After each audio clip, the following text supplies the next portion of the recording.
Хөвсгөл аймгийн Ар булаг сумын Мочин айлын охин Урангоо дэлхийд 2 дугаар дэрэмлэгддэг Стэнфордын их сургуулиас 1,477 сая төгрөгийн тэтгэлэг авсан байна. So our next speaker will be doing her speech entirely in Mongolian, and her name is Uranggo Shindilgur, and her speech is titled "Make Your Opportunities."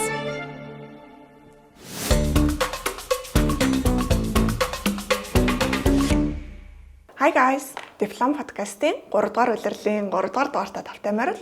За тэгэхээр манай энэ дугаарын зочноор Стэнфордын их сургуулиас full ride буюу 100% тэтгэлгээ гардж аваад байгаа Урангоо маань оролцож байна. За сайн байцгаана уу. За тэгэхээр Урангоо маань өөрийгөө товч танилцуулаад өгөрөө үзэгчтэй. За сайн байцгаана уу. Намайг Урангоо гэдэг. Тэгээд миний хувьд одоо 2 жилийн gap year авсан. Тэгээд Томьёодо бас тэ жил ажиллаж исэн туршлагатай. Тэгээд саяхан яг Бажуугийн хэлсэнчлэн Стэнфордын их сургуульд тэнцчихэд байж байна. За тэгэхээр бүр бага наснаас нь эхлээд танилцаад явъя гэж бодож байна. Тэгэхээр бага нас нь хаана хэрхэн өнгөрсөн, жоохондоо ямар хөөхөд байсан балаараа тэгэхээр бол. Бага нас гэхээр ерөөсөө хонд явж байгаа үед л хураг ашигтай тоглож байгаа үед л дандаа хамгийн түрүүнд санаанд ордог л доо. Тэгэл баг анх 5 настайдаа л аймгийн төв рүү гээд сургуульд орох чинь гэж хувцас бэлдэж аймаг орж цүнх авч үзчихсэн. Тэр болтлоо ерөөсөө дандаа л хөдөө малынхаа дэргэд тэгээд төгшөөж тэгээ ер нь илүү их ойрхон дандаа ингээ өгшөөж маань үлгэр домог зүүр үг хэлдэг. Тэгээд тийм дандаа сургаал үг хэлнэ. Тэгээд тэрэнд нь их урамшиж хөдөөнийхөө одоо ингээл малын ажлуудыг те ингээл 1-ийн битэн 2-ийн битэнаар ингээл голоос ус зөөж ирээл тэгээд эмээгийнхаа ингээл төлөг оруулж өгөх юм уу те. Тэгэж ер нь бол дандаа тийм байгаль мал хураг шиг тэгээ их ойрхон л өссөн. Хүүхэд нас гэхээр хамгийн их тийм л дурсамжууд санд ордог. Яг Хөвсгөл аймгаас ирсэн тийм. Тийм Хөвсгөл аймгийн Ар булаг сумын Хитийн гол гэдэг гол. За тэгэхээр хамгийн анх яг хизээ гадаадд сурыг те Америкт сурыг ялангуяа топик сургуульд сурыг гэдэг бодол орж ирж байсан бай. Яаж орж ирж байсан бэ? За зүгээр гадаадд сурж болтой мэн гэдгийг бол нэг 8 дугаар ангитай анх мэдчихсэн. Ер нь хүмүүс нэг гадаадд сурж болдсон байна гэдэг мэдээлэл нэг юм ганц хоёр ном уншаад ч гэдэм үү. Эсвэл бол хотод бас анх ирж үзээд тэгээд хүмүүстэй танилцаад үзсэн чинь бас яг гадаад руу өргөлөө бэлтжижсэн. Тэгэл бас нэг гадаадд сурна гэж бас болдсон байна гэдэг мэдрэмжийг авч ирсэн. Тэгээд яг Америк руу яг нэг ковидын үе рүү нэг найзындаа хальт очиж байсан чинь найз маань ингээд Томьёо гэдэг ингээд аппликейшн байдсан байна. Тэгээ би ингээд сая ингээд эрхийг авчлаа хоёлаа хамт хуваагаад үзье гэж тэгжсэн. Тэгээ харсан чинь нэрээ ингээд хүмүүс тэнцсэн түүхээ хуваалцчихсан. Тэгээ бас вау болдсон байна гэд тэгээ байжгаад өөр ингээд хөтөлбөрөөр зарлагдахыг ер нь л маш харж ирсэн л та. Тэгсэн чинь ингээд Америкийн оюутны нэгдсэн зөвлөлийн амсаа гэд байдаг. Тэндээс ингээд Johnny Boff гэд Best University Opportunities гэд програм зарлагдчихсан. Тэгээд тэнд өргөдлөө явуулаад азар бас бүтэн тэтгэлэгтэй ингээд онлайнаар хамрагдах хэрэгтэй болж исэн. Тэгээд ерөнхийдөө бол англи хэл байхгүй тухай үедээ. Гэхдээ нэг тийм гадаадд сурах хүсэл байгаа. Тэгээд топ сургуульд нь тэнцсэн оюутнууд нь өөрсдийнхөө туршлагыг хуваалцаад хичээл ороод байгаа. Тэгэл би бүр одоо те ингээд инкэн яд ингээд маш олон асуултуудыг асуудаг байсан. Тэгээд ерөнхийдөө бол 1 сарын хугацаанд бол за ямар тач ингээд болох юм байна. Бас боломж бол байд юм байна гэдэг мэдрэмжийг бол авч ирсэн. За тэгэхээр 2 жилийн хугацаанд завсар жил буюу gap year авсан байна шүү дээ тий. Энэ хугацаанд одоо хийжсэн зөвлөсүүд үйл ажиллагаанууд дондаас чамд хамгийн үнцэнтэй санагддаг тийм үйл ажиллагаа байвал. Тийм мэдээж хэрэг миний хувьд бол яг 2 жилийн gap year авахтаа бол эхний үедээ бол 1 жилийн gap year авъя гэдэг шийдвэрийг л гаргаж байгаа юм. Тэгээд 1 жилийн gap year дээр өсвөл чадахч нэгрийг одоо тэр топ сургуулиудаараа өргөлөө явуулаад нэг дахь зорилго бол энд дагаад байгаа. Хоёр дахь зорилго маань болохоор өөрийгөө таньж мэдээд тэгээд гол нь нөгөө нэг мэрэгжлээ сонгох байсан.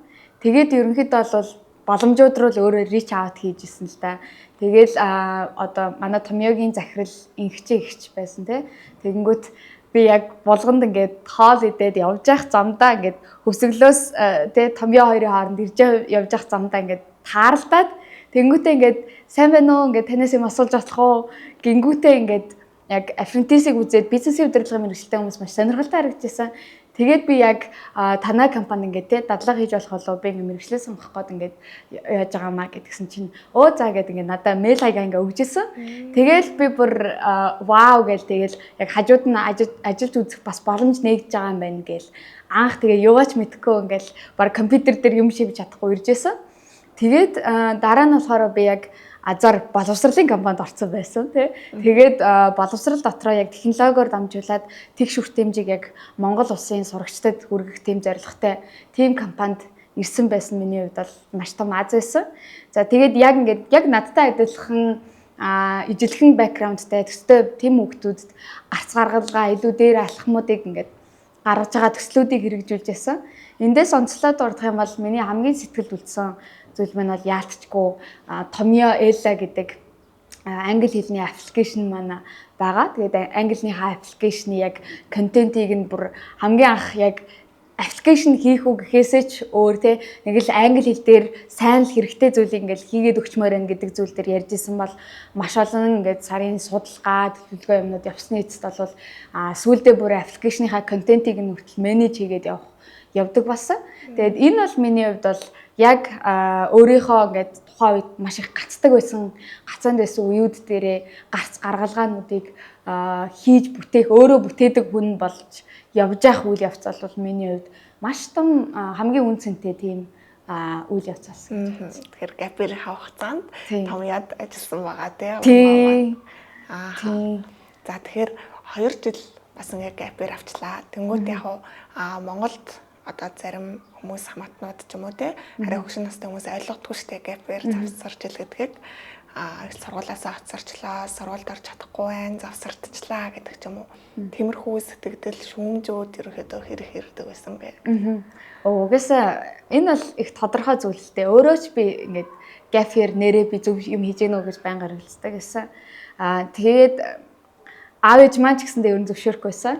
Тэгээ тэр үед яасан бэ гэхээр би Монгол Улсын их сургууль болон санхүү эдийн засгийн их сургуулийн хуваарийг нь аваад тэгэнгүүтээ ингээд аав ээжтэй би ямартай ч ингээд те бас ингээд эндээ бол сурж болохоор болчлаа. Тэгэхээр би одоо ингээд өөрийгөө нэг сориод үзье. Тэгээд хуваараа авчаад ингээд дээдлээ 2 жилийн чөлөө авч алд юм байна. Тэгэхээр өөрийгөө нэг сориод үзье гэдэг байдлаар аав ээжтэй хэлж ийсэн. Тэгээд азар би ингээд одоо найзтайгаа бүтэн 8 жил найзалж байгаа. Тэгээд манай найз бит хоёр ингээд дандаа л ингээд гоё хүсэл мөрөөдлийнхөө тухай ингээд ярьдаг байсан. Тэгэд ер нь бол хоёлоо яг хувааруудаа авчаад за тэгвэл одоо хоёлоо ингээд бүх зүйлээ дайчлаад тэгээ хотод очиод те ямар л боломжууд байна тэр зүйлсүүд рүү ингээд чадах ч нэгээрээ суралцаад тэгээ өөрсдөө сориод үзье гэдэг зорилготойгоор хоёлаа ерөнхийдөө бол энэ завсар жилийг авсан. Тэгээ харин ингээд хоёулаа байсан болохоор би бинтээ хантай агаад тэгээ хоёр талынхаа маань аав ээж маань за ямартай ч ингээд бас ганцаараа биш те ингээд хоёулаа байгаа юм чи бас арай учиртай байна гэд. Тэгээ хуваараа авсан болохоор за одоо тэгвэл арай учиртай байна гэд ерөнхийдөө бол гапэр авах шийдвэр гарч ирсэн. Их том шийдвэр шүү дээ гапэр авах гэдэг чинь. Тийм. За тэгэхээр сая дурдсанчлан яг Оронгогийн маань хамгийн анх ажиллаж исэн байгууллага компани яг дадлага хийж исэн компани Tomio байсан ба шүү дээ тий. Тэгэхээр сая ирсэн ч гэсэн ингээд хөвсөглөөс Tomio руу явж исэн гэж байна. Тэгээ яагаад Tomio-г сонгоод хөвсөглөөс дэж ирэх болов? Миний хувьд болохоор тэр нөгөө нэг 101 сарын програмд ингээд суусан гэдгсэн шүү дээ. Тэгээд суугаад шинэ хүүхдүүдтэй танилцчихсан л та. Тэгсэн чинь ингээд нэг гой англи хэлтэй. Тэгээд ингээд гадаадад сурах байгаа гэх мэтлэн ингээд тийм хүүхдүүд байгаад. Тэгээд цаашаагаа ингээд яриад үтсэн чинь би Tomio-гийн эрдмийн хэлч гэдэг тэгжсэн. Тэнгүүт нь тэгээд Tomio гэж яг ямар газар байд ингээд бүр ингээд нарийн ингээд яриулсан чинь тэгээд яг ингээд тэгш хүртээмжийг ингээд яг Монгол орондоо яг түгээх зорилготой ийм компанигаа тэгээд ингээд би эндээс ингээд Tomio-гийн ах эгч нараас ингээд маш олон гой зүйлсүүдийг зүгээр волонтер те дадлага хийж авах, интерн хийж авах энэ үедээ бол ингээд авж ийсэн гэдэг зүйлсүүдийг ингээд хэлж ийсэн. Тэгэл хөөх ингээд ямар компани байд юм бол ингээд тэгээ байж байгаад бас Бумашка гэдэг хичээдэг манай Tomio-д ингээд бас маркетинг хариуцсан захирлээсэн те. Тэгээд бас Бумашка гэгчтэй би бас тухайн хөтөлбөрт байхдаа танилцчихсан. Тэгээд ингээд ажлынх нь ингээд эсэнүүдийнхаа тухай ингээд бичээд сууж явах үедээ ажилдаа ямар сэтгэлээ гаргаж зориулж хийдэг байсан бэ гэдэг талаар нь хүртэл ингээд сонсож явах үед вау те энэ газар бас ингээд үнэхээр яг үнэхээр үн цэнтэй зүйлсүүдийг яг хийдэм мэн гэд тэгээ YouTube хаяг тэг ингээл нөгөө нэг сошиал хаягуудын бүгдийг үзээл за тэгээл ерөнхийдөө бол оо вау гэж бодож исэн. Тэгээд яг нөгөө нэг CV-гээ бас явуулах тэ мэйл хаяг авсан байгаа. Тэгээ эдгээр бүгдээрээ ерөнхийдөө бол давхцаал миний хувьд бол хамгийн анх орох шийдвэрээ бол гаргаж ирсэн. Тийм. Тэгээд азар 3 шатны ярилцлаганд ороод тэнцэжсэн. Тэгээл би ч юмөр бөөн баяр тэгэл анх удаа маш гоё опс орж үзэж байгаа тий. Тэгэл компьютер дээр хүртэл шивж эхэлж байгаа. Тэгэл юу ч мэдгүй хэрнээ ингээд маш их хүсэл тэмүүлэл байгааг л миний одоо бодож байгаагаар ингээд 30 минутын тэр интервьювээс олж харсан болов уу гэж бодож байгаа. Тэгэл би бол ингээд өөрөө ийм байдалтай байсан. Гэтэ би энэ ингээд замд би гарц гаргалгааг хийхэд юу л сурж болохоор энэ би бүгдийг сурахад бэлэн байна гэдэг тийм хүсэл эрмэлзлээ илэрхийлээд явжсэн. Тийм. За тэгэхээр одоо хоёлаа аппликейшн процесс руугаа орё гэж бодож байна. Яг подкастыг маань сонсож байгаа хүмүүс энэ тухай бас илүү сонирхож байгаа болоо тий. Аппликейшн процесс яг хамгийн анх хизээ эхэлжсэн бэ? За ерөнхийдөө бол би Гафер аваад за тэгээд яг хуваараа аваад би маргааш нь шууд хөвсгөлөөс Улаанбаатар руу ирж байгаа юм. Манай ангийнхан бол шууд ингээл ангийн зугаалга хантер гээл ингээл ийш тийшээ явчихж байгаа байхгүй. Тэнгүүд би болохоор энэ чинь ингээд бүр ерөөсөө минут хорон бүхэн л надаа маш үнцэнтэй байгаа. Тийм болохоор шууд Гафер гэдэг шийдвэрээ гаргацсан болохоор хотод ирээл тэгэхээр 1 сарын яг BOF програмдаас суралцж байгаа юм. Дахиад англи хэлний түвшин ахиулах сургалтанд сууж байгаа юм. Тэгээд интерн болох CV-гээ явуулж байгаа юм. За тэгээд яг энэ ихний сараас эхлээд л ерөнхийдөө бол би ямар төвшөнтэй байна вэ гэдгийг нэг харж байгаа юм л да. Англи хэлний маань төвшин тухайд яг дунд төвшөнтэй байсан. За тэгээд өргөлөө явуулахад юу хэрэгтэй байдаг. Яг явуулах байгаа, энэ жил явуулах байгаа зорилготой хүүхдүүдтэй найзалж эхэлж исэн. За тэгээд боловсролынхоо яг энэ за би ерөнхийдөө ингээд энэ мэргэжлээ сонгох байгаа юм чинь дадлага хийж үзээгээд явуулсан байсан чи азар ингээд тэнцэж байгаа юм тий. За тэгээд ерөнхийдөө бол миний ингээд яг Гаферийн гараа эхэлж байгаа юм л да. За эндээс эхлээл ерөнхийдөө бол миний хувьд бүр бүтэнсэн гэдэг ер нь өдөр байхгүй. Тэгэл яг завгүй өрнжсэн. Тэгээ энэ үед бол би яг гадаадд хүн нэрээс сурж болт юм байна. Бас сураад ингээд төгсөж ирээд ингээд Монголд ажиллаж байгаа юм байна гэдгийг яг юун дээрээс харж байсан бэ гэхээр Томьёогийн ах эгч нартай ингээд хамт ажиллаж ингүүд тэгээ аль эзэнээ төгсөөд ирсэн. Тэгээд ингээд хамтдаа яг боловсролын Томьёо гэдэг ивентийг бүгдээрээ хийж яхад бол ингээд сар гаруй хугацаанд бүгдээрээ ингээд баг өглөөнөөс оройн хүртэл маш цагаа ажиллаж исэн. Тэгээ тэр үед бол би ингээд шинэ интерн учраас ингээд бүр ингээд бүх хүмүүс ингээд надад амьдралынх нь үдсэн туршлагууд нь тэгэл баг хүн гадаад явж үзсэн юм уу гэдэг тийм бодолтой байдаг байсан бол тэд нэр аль хэзээ ингээд хид хидэн орноор ингээд яваад ирсэн эсвэл сураад төгссөн хүмүүсээс ингээд юм сонсоод хажууд нь ингээд хамт ажиллах нь бол миний хувьд бол вау лсэн л та тий өдөр болгонд шин гоё хүмүүстэй танилцах шин боломжуудыг олж харах тийм өдрүүд байсан. Тэгэд эндээс ерөнхийдөө бол бас нэг тийм илүү ихтгэл төрж байгаа юм л да. Нэрээ сураад ирсэн хүмүүс нь ингэж ажиллаж байгаа юм байна гэдгийг харах. Тэгээд яг Гаферийн эхлэл ерөнхийдөө бол иймэрхүү байдлаар яваад за тэгээд application process бол 11 сарын 1-нд эхний дедлайн байгаа. Дараагийн дедлайн бол 1 сарын 1-нд байгаа. Тэгэхээр миний хувьд бол ийшээгээ илүү их цагийг гаргахаар болоод тэгээд Томьёогийнхоо цагийг ерөнхийдөө бол part time болгоод тэгээд яг хагас цагаар Томьёо дээр ирээд үлдсэн цагуудаа бол бүгдийн application process дээрээ зориулаад явж исэн. За тэгэхээр аппликейшнаа явуулах гайд бэлдэж явах үед те хамгийн хэцүү шантармаар эсвэл бүр шантарж исэн үе байсан уу? За миний хувьд болохоор яг 2 жилийн Гафер байгаа те. Тэгэнгүүт би энэ асуултан дээр яг эхний жилээ ярьчих гэж бодлоо. За эхний жилийн хувьд болохоор би ингээд англи хэл дээр эсээгээ бичихэд надад үнэхээр хүндрэлтэй байсан.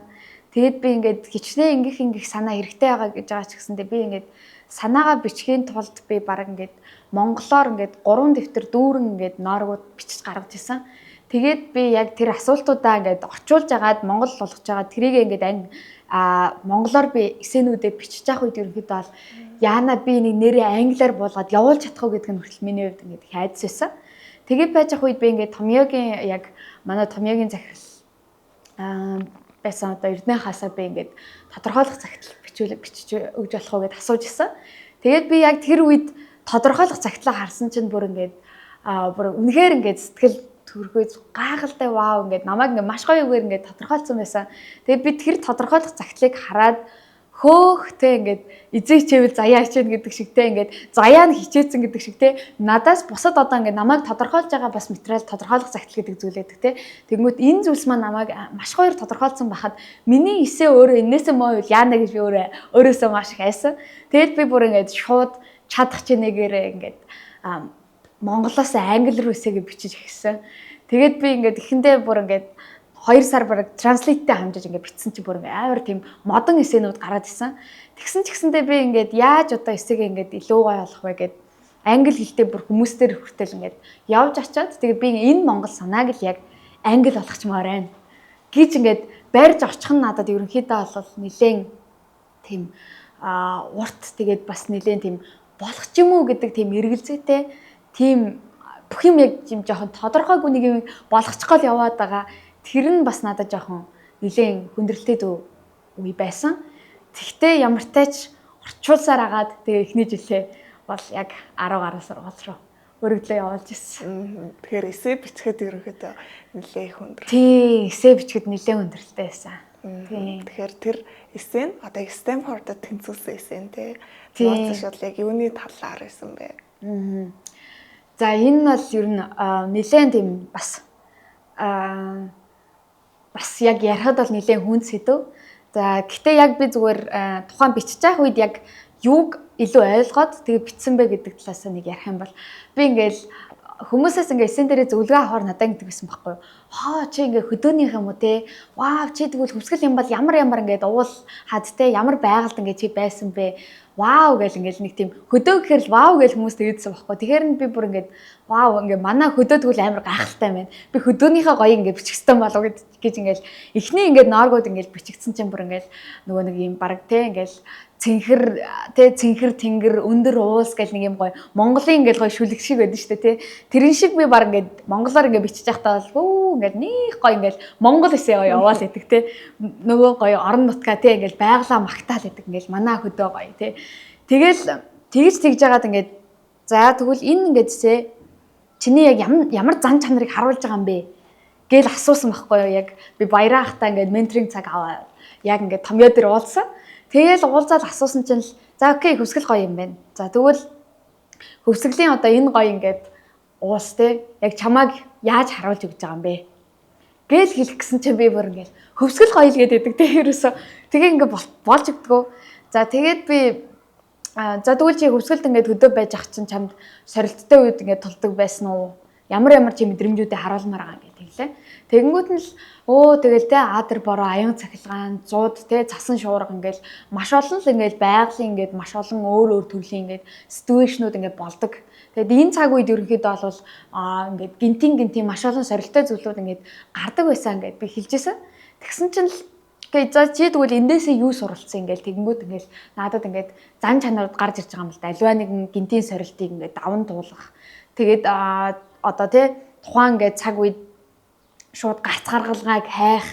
За тэгээд нөгөө нэг компетитив тийм өрсөлдөх, даван туулах тийм чадвартай, тийм мяцшгүй тийм зан чанарууд ерөнхийдөө бол бас энэ өдөр тутмын амьдралаас маань суусан байна гэдэг илүү юм зан чанар илүү дотоодын тал руугаа би яг тухайн цаг үед ойлгосон л да.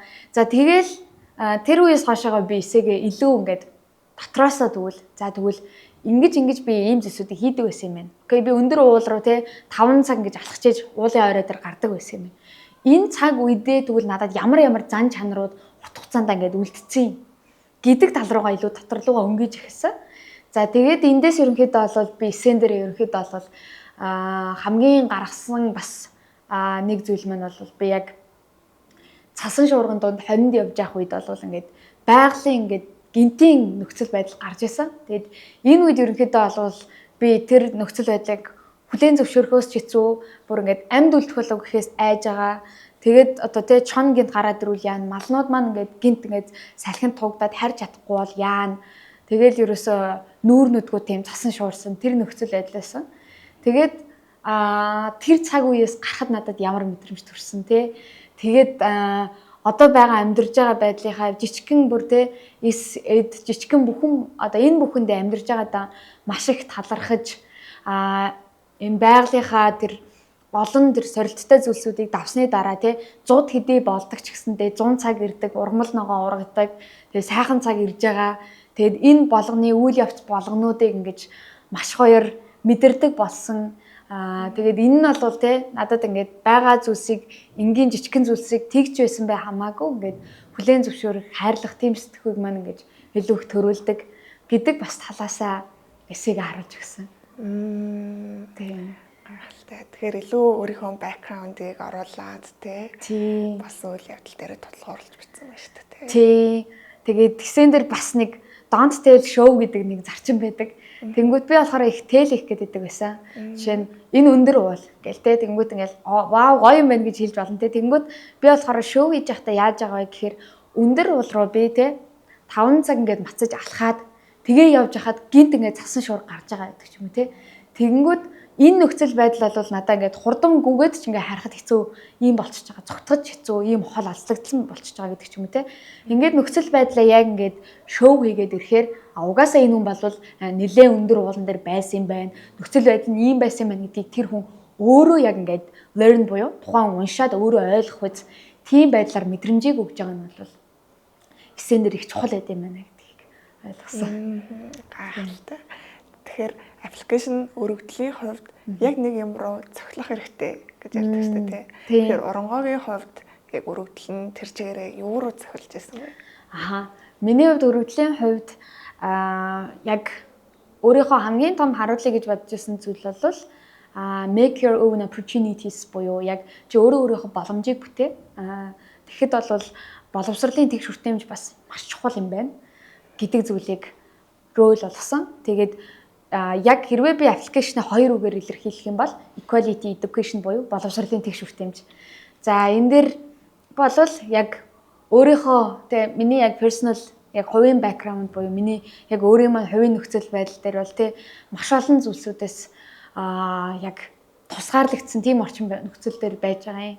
Жишээ нь би хичээлдээ явъя гэж бодсон ч зам маань хичнээн хол байгаа. Улаанбаатар хотод ирэхэд 800 км, аймгийн төвдөө очиход 100 км, сум руугаа очиход 30 км.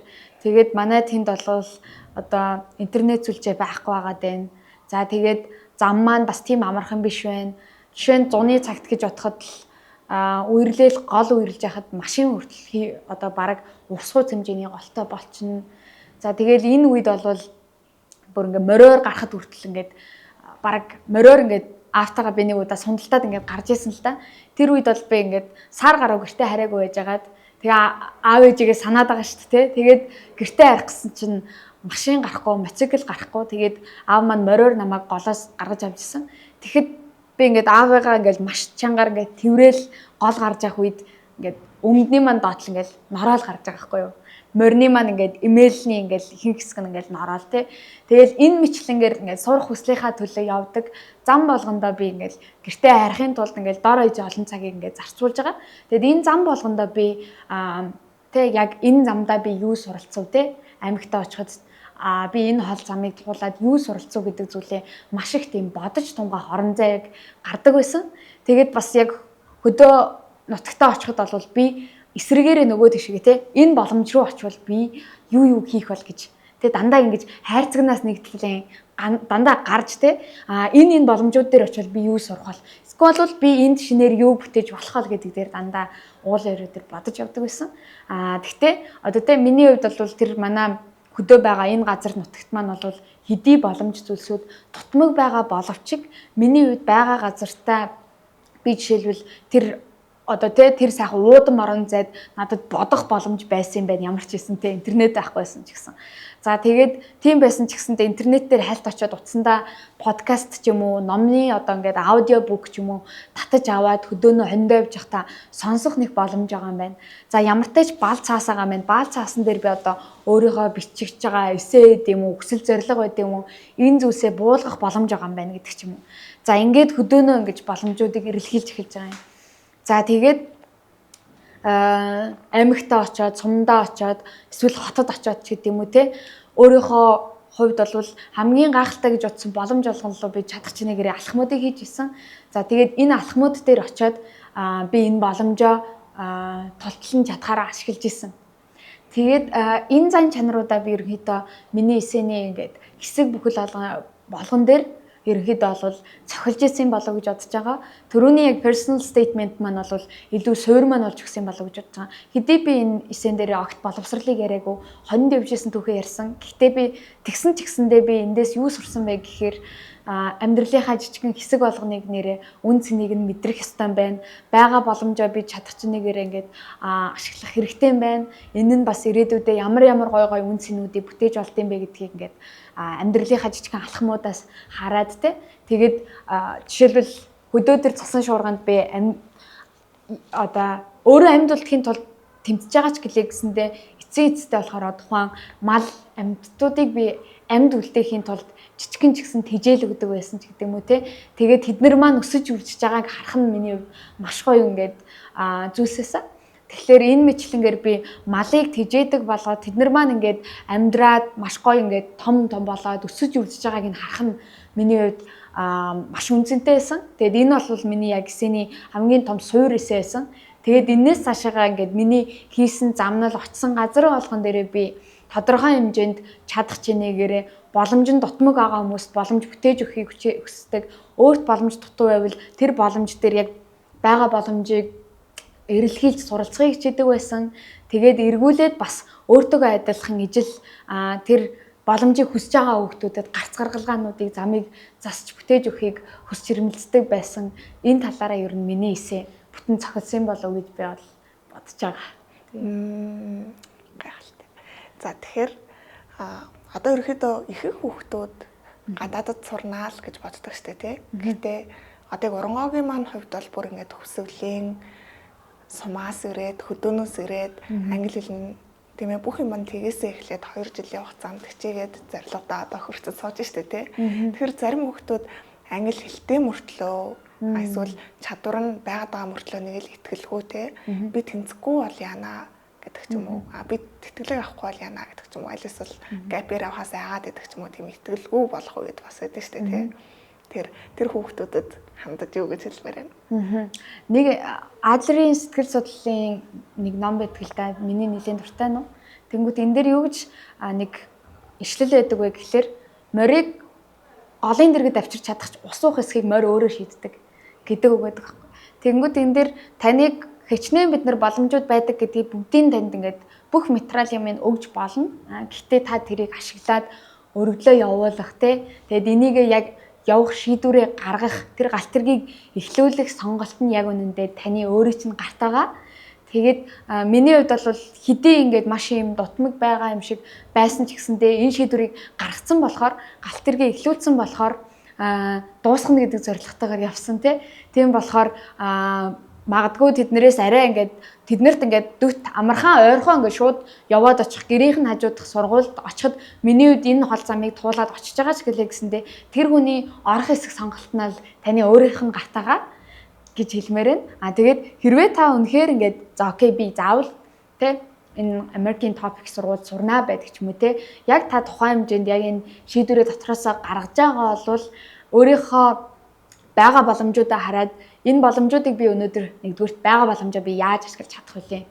За тэгээд би тэгвэл ийм төрлийн хүн болмоор байгаа юм бол ингээд юу хэрэгтэй байгаа вэ гэдэг алхмуудаа бас нэг судалж харж үзээсэй.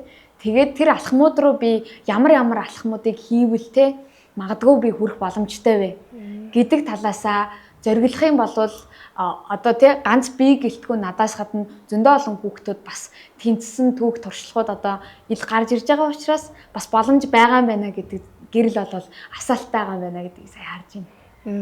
Тэгэхээр бүх шийдвэр таны гартаага эхлэх гэж зөвлөх юм байна шүү дээ. Тийм. Эхлэх хэрэгтэй. Тэгээд галт тэрэг эхэлсэн бол дуусгах хэрэгтэй.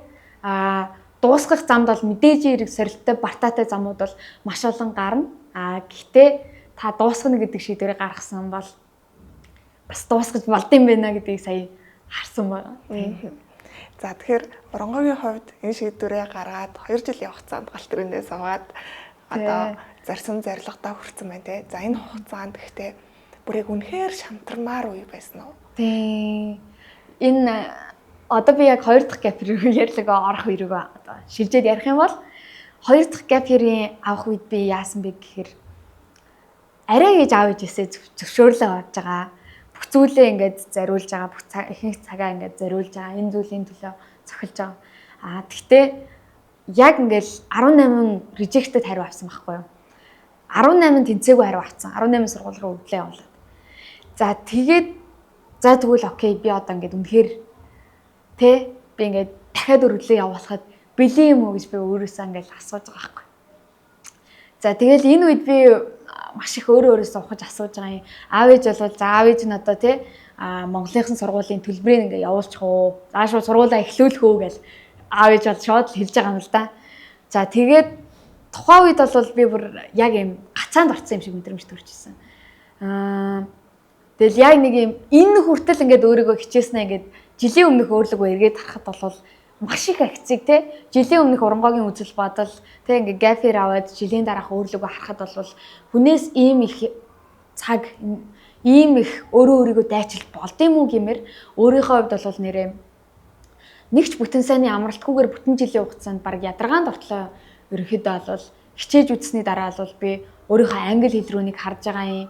Өөрийнхөө би байгаа бүх төвшнүүдийг ингээд миний алдааны лист, миний давуу талын лист, миний одоо яг юу энэ хугацаанд суралцсан байна гэдэг листүүдийг би гаргаж ирсэн л да. Энэ үед бол яг үнэндээ жилийн хугацаанд бол бас чамлгааргүй их олон зүйлсүүдийг би өөртөө гаргаж чадсан байсан. За тэгээд би энэ үед за ямар ч тач ингэж жижигхэн алхам хийж үзьегээд тэгээд яг нөгөө нэг топ сургуульд дахиад яг энэ жил одоо би 18 сургууль тэнцээгүй ч гэсэндээ тухайн жилд тэр сургуулиудад тэнцсэн байгаа хүүхдүүд рүү би дахиад ингээд алхам зориг гаргаад асуугаад ингээд уулзаж болох уу гэж асууж ирсэн. За тэгээд би бас ингээд тэд нэр хөтөлбөр зохиож ирсэн. Тэгээд тэр хөтөлбөр рүү би өргөлөө явуулаад бас 50% тэтгэлэг авч ирсэн. Тэгээд би тухайн хүүхдүүд болохоор яг өргөлөө бэлтгэхэд яг ямар зүйлс хэрэгтэй гэдэг талаар ингээд хичээл зааж гисэн. Тэнгүүд би бол өргөлөө айлын зэнийг явуулаад үдцсэн туршлагатай байгаа. Тэнгүүд их их заац зүйлийг мэдж байгаа. Гэхдээ тэр хүүхдүүд яагаад тэнцсэн бол гэдгийг би мэдэхгүй байсан. Тэгээ тийм болохоор би тэр хүүхдүүдтэй холбогдож үзхийг маш их хүсээд тэгээ тухайн хөтөлбөрт байх үедээ би тэр хүүхдүүдээс одоо өөрийнхөө өргөдлийн зарим зүйлсүүдийг харуулж үзчихсэн. Бас дээрэс нь тэр хүүхэд хэрвээ ингээд эсээгээ хуваалцах боломжтой гэх юм бол эсээг нь уншиж үзчихсэн. За тэгээд би эндээс харахад бол миний хичээлээс гадуур үйл ажиллагаа бол яг үнэндээ ингээд эренбэлэх юм бол тэнцэн хүүхдүүдийнхээс бараг ихэнхийнхээс нь ингээд илүү байсан. Тэгэнгүүт бас нэг тодорхой хэмжээнд жоохон ихтгэл төрж эхэлж байгаа байхгүй юу. За тэгвэл энэ ингээ боломж байгаа юм байна гэд. Тэгээ онооны хувьд бол зарим хүүхдүүд нь одоо жишээ нь Duolingo гэдэг шалгалтаар ч юм уу тэнцсэн байсан тий. Тэгээд онооны хувьд зарим нь тест опшналаар тэнцсэн байсан. За тэгэнгүүт би бас оноогоо сайжруулбал энэ сайжрах арай боломжтой байна гэж арай нэг реалистик харж эхэлж байгаа юм. Бодтойгоор харж эхлээд. За тэгээд эсээнүүдийг харах юм бол би ингээд өөрийнхөө санаануудыг тэднэрт хуваалцаж эхлэхэд бол вау гэдэг надаа ингээ хариунууд өгчээсэн. Тэгэнгүүт би тэгвэл үнэхээр ингээд англи дээрээ бичээд үсэх юм бол боломж бас байгаа юм байна гэдэг мэдрэмжүүдийг би бас яг өөрт мань төрж эхэлж ирсэн л да. За тэгээд би одоо л нэг зариглаад үзье гэдэг нэг мэдрэмжүүд төрж ирсэн. Тэгэд би энэ үед болохоор өөрийгөө бас нэрээ би чадах болов гэж ингээ маш их хэргэлзэжсэн. Тэгээд би ингээд чадна гэдэг зорилгоо ингээ тавиад өөртөө итгүүлэхэд бас маш хэцүү байсан. Тэгэд би бүр ингээд байгаа зүйлсүүдээ хүртэл ингээд өрөөндөө ингээд маш олон ингээд дэвтэрэн дээрээ хүртэл ингээд өөртөө багш нь болоод тууштай байгаарэ гэдэг үгийг ингээд дэвтэрнийхээ гарчган дээр бичээд тэгээ ингээ өрөөнийхөө хан дээрээ болохоороо ингээд манай Томьёогийн захирал яг Бацуул ах маань хэлжсэн ингээд ах нь итгэж байгаа шүү. Ингээ ахын дүү чаднаа л гэж бодож байна гэж хэлжсэн. Тэгээ тэр үг ингээд миний зүрхэн ингээ маш гүн үлдсэн байсан болохоор би тэрийг ингээд өрөөнийхөө ингээд хичээлээ ихтэй хамгийн томоор ингээд бичээд тан дээрээ бичээд сануулад ингээд тэрийг байн харж ингээд босч ирдэг байсан. Тэгээд бас дээрэс нь ингээд би Instagram-ийнхаа нэрийг You Can Go гэж нэрлсэн. Энэ маань болохоор ингээд чи чадна штэ гэдэг утгыг ингээд илэрхийлж байгаа. Тэгээ өөрийгөө ингээд чадах хэсэгтээ хүртэл итгэхэд надад хэцүү байсан. Тэгээ байгаа бүх орчноо хүртэл ингээд өөрийнхөө ингээд чадах зүйл рүү ингэж болгож исэн. Тэгээд бас ингээд найзтайгаа ингээд ер нь л ингээд уйлсан ч инээсэн ч ингээ бүх цаг үед ингээ хамтдаа байдаг байсан. Тэгэл тэр үед би бүр нэрээ ингээ уйлаад хүртэл ингээ найзтайгаа хамт ингээ ярилцчихсан. Тэгээ тэр үед найз маань надад ингээ нэг үг хэлжсэн нь болохоор оронгоо ингээд чи үнээрээ л байх юм бол би чамайг ингээд ямар ч тэнэг байсан те. Ямар ч ингээд зүйл хийсэн. Би бүх зүйл дээр ингээд чиний л талд байна гэдэг үгийг хэлжсэн л да. Энэ үг бол ингээд намайг ямар ч ингээд тэр хэцүү үед болвол зүгээр л ингээд би байгаагаараа л ахад намайг бүх зүйлээр маань ингээд хайрлна гэдэг үгийг ингээд маш гоё тэврээд хэлжсэн. Тэгээд яг тэр үе бол намайг ингээд бүр ингээд юм авралгүй юм шиг тийм гацаанаас ингээд тэврээл яг тэр үед ингээд намайг яг үлгээдэд авж байгаа юм шиг мэдрэмж төрж исэн. Тэгэж яг өөртөө итгүүлэхэд ер нь бол надад нэлээд хэцүү байсан. Тэгээд итгэлийг авахын тулд яалтчгүй ингээд акшн буюу үйлдэл аваад тэгээд ингээд дахиад нооргууд гараад нооргууд дээрээ жоохон зовж байгаа ч гэсэндээ ингээд ямар ч гэсэн ингээд англиар ихний ингээд драфт ноорг гарч ирээл нөгөө нэг хөргмээрээсэн санаагаа англиар бичиж эхлээл. Тэгэл дахиад дараагийн дэвтэр хүртэл ингээд дуусч эхлээл. Тэгэл санаануудаа би ингээ англи дээр эсэнүүдээ бичээд эхлэнгүүт өөрийнхөө ингээ хийж байгаа зүйлээсээ урам зориг аваад эхлэнгүүт миний хувьд ингээ нөгөө нэг хэцүү байсан зүйлсүүд дээрээ өөрөө ингээ бүтээгээд эхлэнгүүт надаа ингээ маш том ингээ би бас ингээ үнэхээр болоод штэ оронгоо чи бас ахаад байна те. Энэ бас ингээ урмууд бас тодорхой хэмжээнд ирж исэн. Тийм. Тэгэхээр ер нь бол хэцүү үе гэх юм бол яг энэ үе байсан гэх юм уу? Тийм байна те. 18 жигсэн бүх явуулсан сургуулиудаас татгалзаа ариу авсны дараагаар дахиад нэг гэпэр авъя гэдэг шийдвэрийг гаргаад өөрийгөө төлөхөх. Тэгээд тэр үед бол би ингээд балцаас бариад суугаад хүртэл чичирмээр байдаг гэсэн байхгүй юу. Нэг тийм ягаад ч юм айдастай болсон байсан. Тэгээд common affair нээхэд хүртэл ингээд ягаад ч юм гар салганаад идэв болсон байсан. Ингээд дахиад орохоор ингээд мөр rejection авцсан болохоор дахиад ингээд эргээд ороход хүртэл надаа ингээд салганмаар байсан.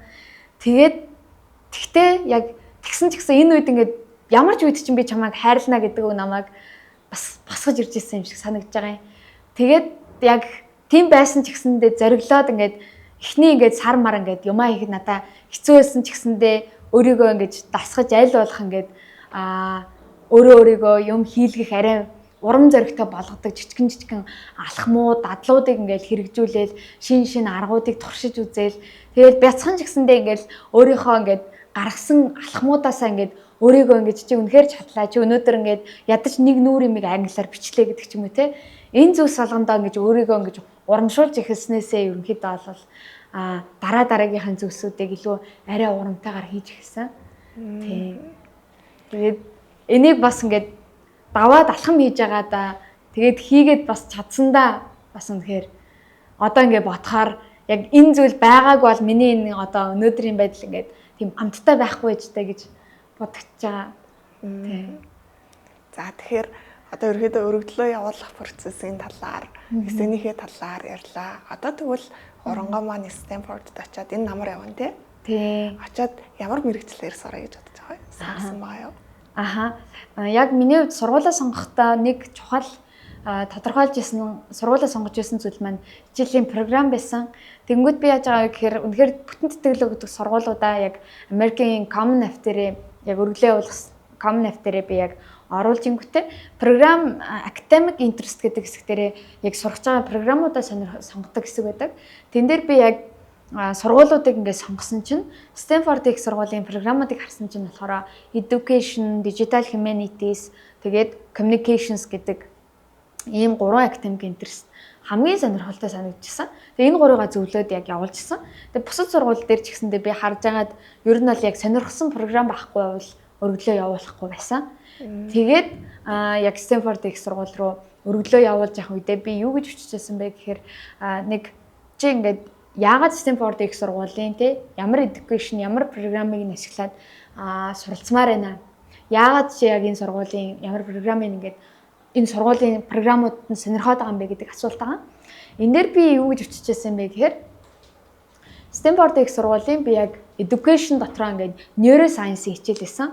Яг хүн одоо ингээд сурахтаа яаж юмсыг хүлээж авд юм бол тухайн хүний зан чанар те хатууд зан чанартай ч юм уу те эсвэл бол зөөлөн зан чанартай хүн байдаг ч юм уу те тэр хүнд ингээд загнаж хүрэх нь онд юм уу аль эсвэл бол те өөр тоглоомын аргуудаар хүрэх нь онд юм уу эсвэл нэг гой зөөлхөн аян дээр хүрэх нь зөв байд юм уу те хүний яг хүлээж авах байдал нь яг тархиныхаа тэр эсийн төвчнөөсөө хамаарат ямар өөр байд юм бол энэ нь надаа ингээд маш сонирхолтой байна.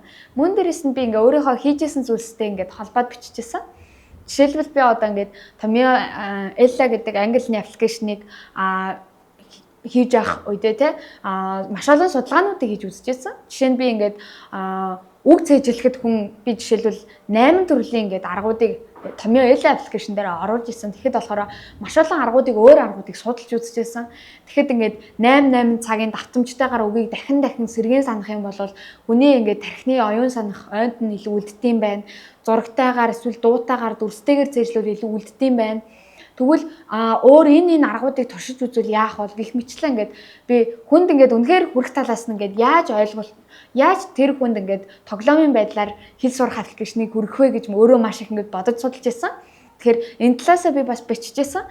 Тэгээ мөн дээрээс нь би англи хэлний багшаар бас хэдэн сар ажиллаж байсан.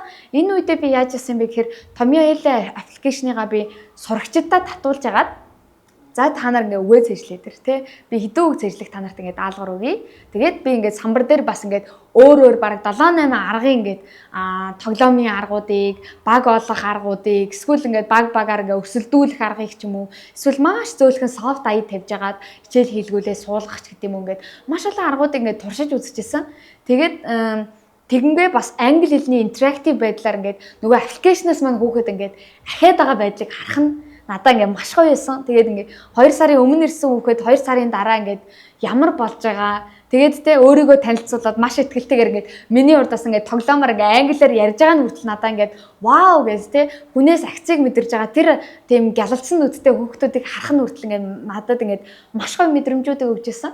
Тэгээд тийм болохоор би яг сургууль дээр очиод яг тэрний дагуу бүр нарийн ингээ эсийн төвшөнд судлах тийм судалгааны хичээлүүд хүртэл байсан. Тэгээд яг тэрийг сонгоод би бол эсэн дээрээ биччихсэн. Тэгэхээр бас энэ бол миний хувьд Стэнфорд их сургуулийг сонгох болсон бас хамгийн том шалтгаануудын маань нэг байгаа юм. Тэгэхээр бас очиж эхний жилдээ бол тэ илүү очиод яг general хичээлүүдэд үздэг. Тэгээд бүр нарийн болгоод явдаг. Тэгэхээр очиод бас маш олон гоё шинэ боломжуудтай танилцаад явах хаа л гэж бодож байна. Тийм. За тэгэхээр их сургуулаа төгсөөд Стэнфорд их сургуульд төгсчөөд дараа нь юу хийх вэ? Ямар нэгэн тийм төлөвлөгөөнөөс олцвол. Тэгэлгүй яах вэ? За миний хувьд бол мэдээж хэрэг яг өөрт маань бол нэг гол том хүсэл байгаа. Энэ маань юу юм бэ гэхээр яг би хэрвээ ямар нэгэн түүхэн цаг үе мөчийн гэрч болох юм бол энэ амьдралдаа хаанч нөхцөл байдалтайсан бай, Африкт бай, эсвэл Хөвсгөлд бай, эсвэл Улаанбаатарт бай. Тэр хүн өөрийнхөө боломжийг л бүтээх тийм сэтгүүтэй хүн байгаасай. Тэр хүний сэтгвэн хэдий та хэдий ингээд маш заваан гэртээсэн ч гэсэндээ танд саван авах мөнгө байгаа шүү дээ. Тэгэхээр тэрийг цэмцээлгээд угаагаад тэр очиндоо та өөрөө өнгөлөөд тэгж амьдрах тэр сэтгвэтэй хүн байгаасай. Хүн болгон байгаа орчиндоо чадах чанараарээ тэр зүйлсийг хийж бүтээдэг, боломжоо бүтээдэг. Тийм л хүмүүс байгаасай гэж би хүсч мөрөөддөг. Тийм болохоор тэр замд ямар зүйлсүүдийг хийж болохоор байна те ямар шинжилтүүдийг хийж бүтээж болохоор байна. Яаж хүмүүст нэг бол сайхан гүүрийг барьж болохоор байна уу те тэр хэцүү замд нь гарц гаргалгаануудыг бүтээж болохоор байна уу. Аль эсвэл бол маш гоё те хүмүүсийн мөрөөдөл болох үед тийм гоё газрыг бүтээж болохоор байна уу те эсвэл бол гоё тийм төслүүдийг хийж болохоор байна уу. Тэрийг би одоо ирээдүйд тийм зүйлсийг тийм асын хараагаар ерөнхийдөө бол хийж бүтээн гэж бодож байгаа. Тэгэхэд болохоор тэр дэлхийн том компаниуд ямар одоо зүйлсийг хийж бүтээд юм байна те тэнд өөрөө ажиллаж үзээд тэндээсээ ажлын одоо work ethic буюу тэр ажлын зан чанаруудыг нь өөртөө суулгаж аваад систем нь яг яаж ажилддаг юм байна. Тэгээ хүмүүс нь яг юмныхаа төлөө яаж ханддаг юм байна.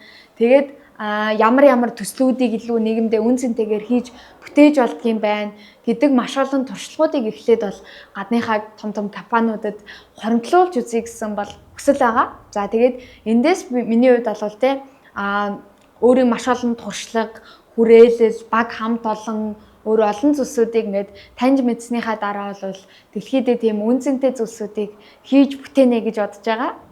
Тийм. Монголдоо бол Тийм, Монголдоо бол би заавал буцаж ирнэ.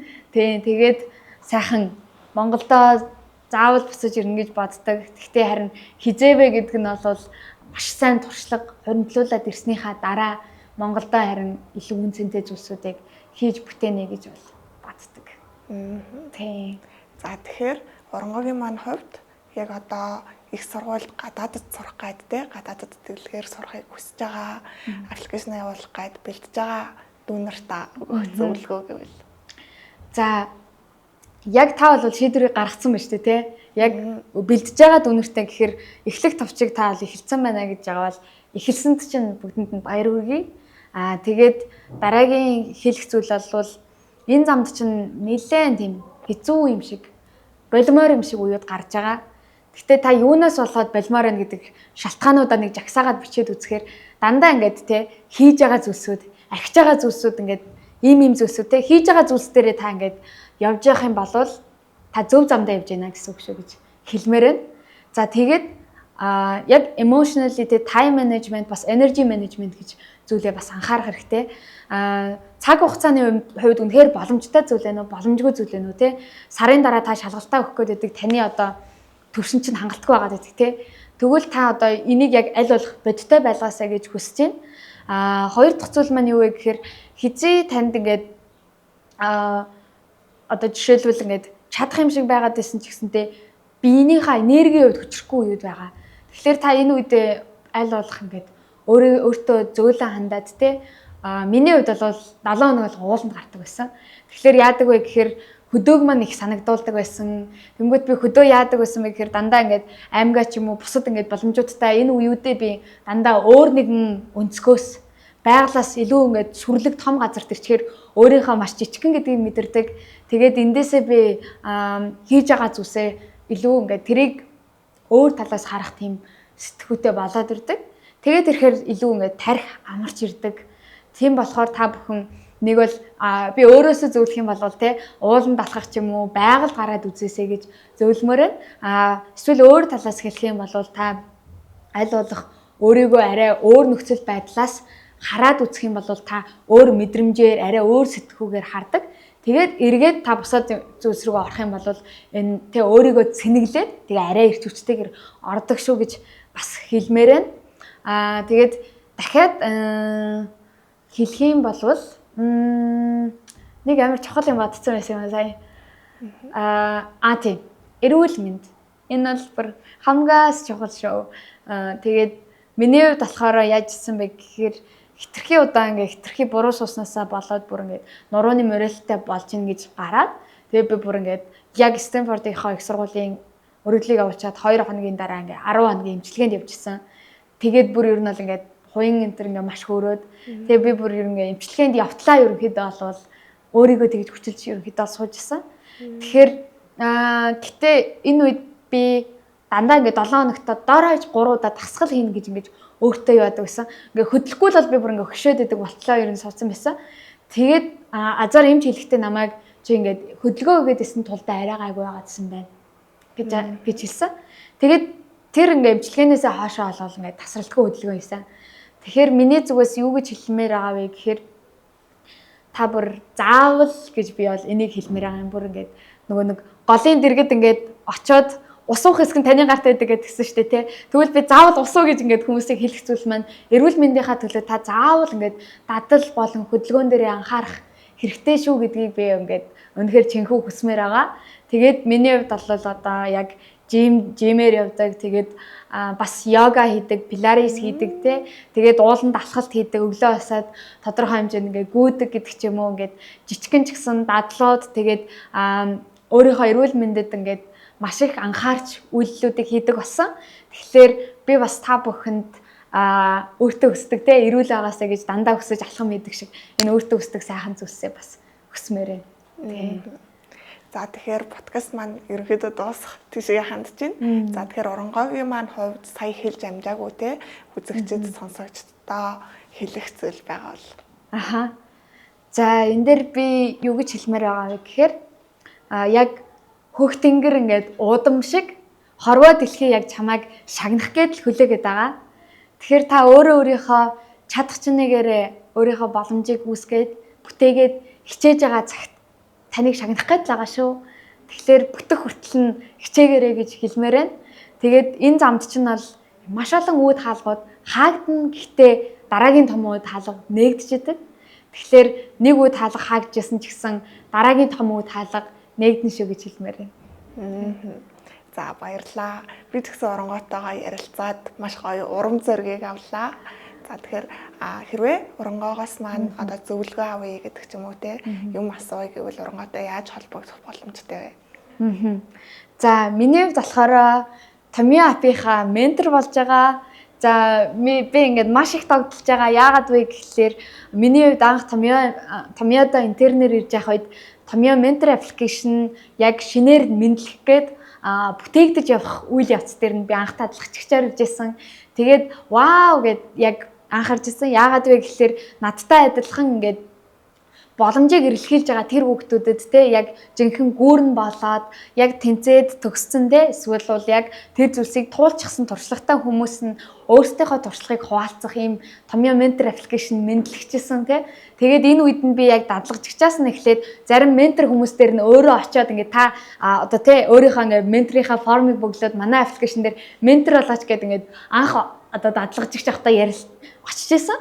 Тэгжсэн бол яг өнөөдрийн хувьд бол яг өөрөө ментор болж байна. Тэгээд яг надтай адилхан те хэрвээ та яг гадаад ихтэй сургуулиуд руу өргөлөө явуулах гэдэг байгаа бол те аль эсвэл ингээд орон нутаг эсвэл улсын сургууль гэдэг ч юм уу те аль эсвэл хувийн сургууль байсан ч бай та яг энэ гадаад руу сурах өргөлөө илгээгээд шийдэж байгаа бол аль эсвэл те gap year-д авах гад бас эргэлзэж байгаа те яг над шиг юм гаццсан юм шиг мэдрэмжтэй ч юм уу те ийм байгаа бол аль эсвэл ингээд эсэг айл хэдийнэ бичээд яаж одоо те энэ яг би харагдж байгаа болов гэдгээ нэг өөр нэг өнцгөөс харах байгаа болвол те би Tamiya mentor application-ийнхаа ментор хэсэг дээрээ орж байгаа гэдгийг даалгахад таатай байна. За тэгэхээр гайхалтай түүхээсээ хаваалцаж те өөрийн гэсэн зөвлөгөөгөө өгсөн оронгоодоо маш их баярлалаа. Диплом подкастын 3 дугаар улирлын 3 дугаар дугаарлаа. Баярлалаа.